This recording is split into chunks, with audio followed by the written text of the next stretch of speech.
शांति 17/7/1969 के अव्यक्त महावाक्य बाप दादा की अव्यक्त स्थिति बनाने की युक्तियाँ। अव्यक्त स्थिति अच्छी लगती है या व्यक्त में आना अच्छा लगता है? अव्यक्त स्थिति में आवाज़ है, आवाज़ से परे रहना चाहते हो।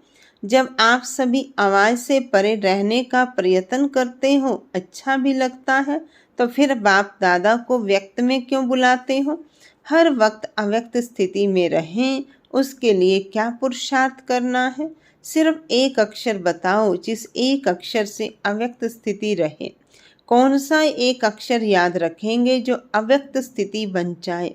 मनसा वाचा कर्मणा तीनों ही व्यक्त में होते अव्यक्त रहे।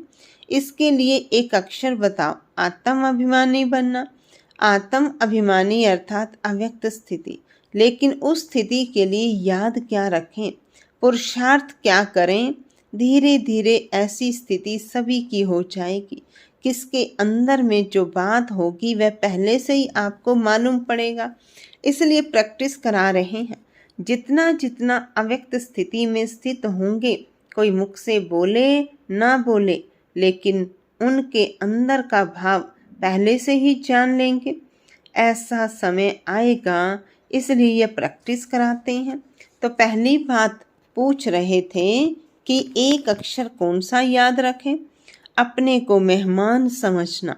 अगर मेहमान समझेंगे तो फिर तो अंतिम संपूर्ण स्थिति का वर्णन है, वह इस मेहमान बनने से होगा। अपने को मेहमान समझेंगे तो फिर व्यक्त में होते हुए भी अव्यक्त स्थिति रहेगी। मेहमान का किसी से भी लगाव नहीं होता है। हम इस शरीर में भी मेहमान हैं, इस पुरानी दुनिया में भी मेहमान हैं। जब शरीर में मेहमान हैं तो शरीर से भी क्या लगन रखें? सिर्फ थोड़े समय के लिए शरीर काम में लाना है। यहाँ मेहमान बनेंगे तो फिर वहाँ क्या बनेंगे? जितना यहाँ मेहमान बनेंगे उतना ही फिर वहाँ विश्व का मालिक बनेंगे। इस दुनिया के मालिक नहीं हैं। इस दुनिया में हम मेहमान हैं, नई दुनिया के मालिक हैं। यह जो व्यक्त भाव में आ जाते हैं उसका कारण यही है, अपने को मेहमान नहीं समझते हैं। वस्तुओं पर भी अपना अधिकार समझते हैं, इसलिए उनमें अटैचमेंट हो जाती है। अपने को अगर मेहमान समझो तो फिर यह सभी बातें खत्म हो जाए। अपना बैंक बैलेंस भी नोट करना है। जितना कमाते हैं उतना खाते हैं या कुछ जमा भी होता है। टोटल हिसाब निकाला है, कितना जमा किया है।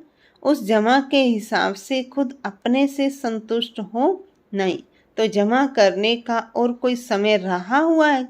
कितना समय है? समय भी नहीं है। संतुष्ट भी नहीं तो फिर क्या होगा? अभी सभी को यह खास ध्यान रखना चाहिए। अपना बैलेंस बढ़ाना चाहिए। कम से कम इतना तो होना चाहिए जो खुद संतुष्ट रहें। अपनी कमाई से खुद भी संतुष्ट नहीं रहेंगे तो औरों का क्या देंगे? एक एक को कितना जमा करना है? क्या सिर्फ अपने लिए ही जमा करना है या औरों के लिए भी करना है? औरों को दान करने के लिए जमा नहीं करना है। ऐसा समय अभी आएगा जो सभी भिखारी रूप में आप लोगों से यह भीख मांगेंगे तो उन्हों को नहीं देंगे। इतना जमा करना पड़ेगा ना। अपने लिए तो करना ही है, लेकिन साथ साथ ऐसा दृश्य सभी के सामने होगा। जो आज अपने को भरपूर समझते हैं वह भी भिखारी के रूप में आप सभी से भीख मांगेंगे। तो भीख कैसे देंगे? जब क्षमा हो गया ना, दाता के बच्चे तो सभी देने वाले ठहरे। आप सभी की एक सेकंड की दृष्टि के अमूल्य बोल के भी प्यासे रहेंगे। ऐसा अंतिम दृश्य अपने सामने रख पुरुषार्थ करो। ऐसा ना हो कि दर पर आई हुई कोई भूखी आत्मा खाली हाथ जावे। साकार में क्या करके दिखाया? कोई भी आत्मा असंतुष्ट होकर ना जाए। भल कैसी भी आत्मा हो लेकिन संतुष्ट होकर जाए।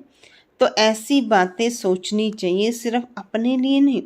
अभी बाप रचयिता हो, आप एक एक रचयिता के पीछे फिर रचना भी है। माँ बाप को जब तक बच्चे नहीं होते माँ बाप की कमाई अपने प्रति ही होती है।